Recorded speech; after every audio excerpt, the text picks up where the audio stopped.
ये जंपन हमें भी आज लग रहा है, क्योंकि क्या होता था, जो लेफ्टिनेंट कर्नल सिलेक्शन ग्रेड होती थी वो सिलेक्शन बोर्ड नंबर 4 होता था हमारे टाइम पर, जिसके अंदर हमें ये सिलेक्शन बोर्ड के ऊपर हमें सिलेक्ट किया जाता था कि क्या ये लेफ्टिनेंट कर्नल बनने के लायक है या नहीं है. It was never a I will say substantive rank ऐसा, बट सिलेक्शन ग्रेड होती थी, इसको हम सिलेक्शन ग्रेड कहते हैं. वो देखो, एक होता था टाइम स्केल लेफ्टिनेंट कर्नल जिसने बनना है वो 21 साल में बनता था, right.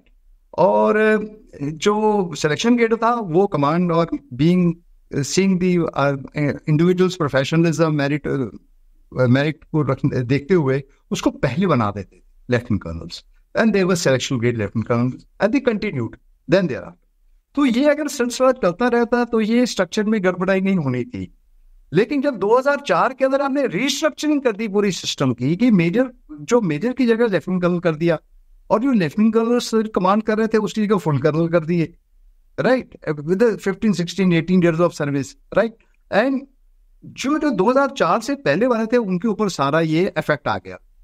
So now they have not been able to understand, जिसको हम कहते हैं equal work for equal pay theory है, कि यार काम तो मैंने बड़ों को कर्नल सिलेक्शन ग्रेड के बारे में किया है, जो आज का जो कर्नल है उसका काम एक लेफ्टिनेंट कर्नल 2004 से पहले कर चुका है, राइट. और वो उसी रैंक से रिटायर हुआ है. लेकिन आज का जो वही कमांड करने वाला, ये जो सिलेक्शन हो रही है सबसे पहले, वो फुल कर्नल की हो रही है, लेफ्टिनेंट कर्नल की तो हो ही नहीं, अभी वोट ही नहीं उनके लिए है. So this is the letter which I have also moved that there is, ये जो दुविधा आपने क्रिएट की है, जो पुराने जो लेफ्टिनेंट कर्नल्स थे, जो जिन्होंने जिम्मेदारियां निभाई हैं, जिन्होंने कमांडिंग रैंक्स पकड़ी हैं, जिन्होंने लेफ्टिनेंट कर्नल सिलेक्शन ग्रेड अपना सिलेक्शन बोर्ड नंबर 4 के ऊपर या मेरिटोरियस तरीके से सिलेक्ट किया है, वो जो आज का 2004 के बाद में लेफ्टिनेंट कर्नल के लिए कोई ऐसा बोर्ड है ही नहीं, लेफ्टिनेंट कर्नल के लिए कोई सिलेक्शन ही नहीं है, वो सिर्फ फुल कर्नल के लिए है.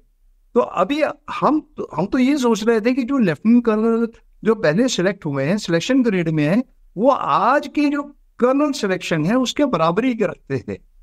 वर्क. अगर हम equal work and equal pay, अगर वो थ्योरी के ऊपर चले, equal pay for equal work, तो जो 2004 से पहले वाले थे वो लेफ्टिनेंट कर्नल सिलेक्शन ग्रेड वाले हैं, और जो 2004 के बाद है वो फुल कर्नल्स वाले. बट आरओपी 3 ने इसको ऐसे कर दिया कि हमारी जो इज्जत है, हमें तो ऐसे लग रहा है जैसे लोग कपड़े वो धोबी कपड़ा धोता है, और हमारे तो ऐसे वो सिस्टम को रिफॉर्म कर रहे हैं कि वो कपड़े अच्छे तरीके से हमें धो दिया है इस सिस्टम के अंदर, and we feel very uncomfortable. इसके हम ये लेटर लिखने के लिए हमने आगे बता रहे हैं कि काइंडली हेल्प अस आउट, ये किसी तरीके से ये जो पुरानी जो इज्जत बनी हुई थी लेफ्टिनेंट कर्नल्स की 2004 वालों की, उनको आप बरकरार कीजिए, और यहाँ पर करेक्शन की जरूरत है. कहीं ना कहीं हो सकता है कि ये गलती हो गई है, और कभी कभी गलतियों को इम्प्रूव भी किया जा सकता है, लेकिन इतना बड़ा सिस्टम हो और इतनी गलतियां ऐसे हो जाए, ये भी मन मानने को तैयार नहीं है, वो भी फॉर के लिए. So I can understand anything can happen anywhere. वो नहीं, मार्केट शेयर मार्केट तो है नहीं है, एक ही बार में हमें रैंक मिलती है, एक ही बार हम यूनिफॉर्म डालते हैं, एक ही बार हमें ये रैंक मिलती है, उसी रैंक और यूनिफॉर्म और रैंक और फौजी के नाम पर इज्जत पे हम सारी जिंदगी गाड़ देते हैं. लेकिन ऐसा खिलवाड़ नहीं होना चाहिए रैंक स्ट्रक्चर के साथ. एंड आई इक्वली से for even my short service commission friends also.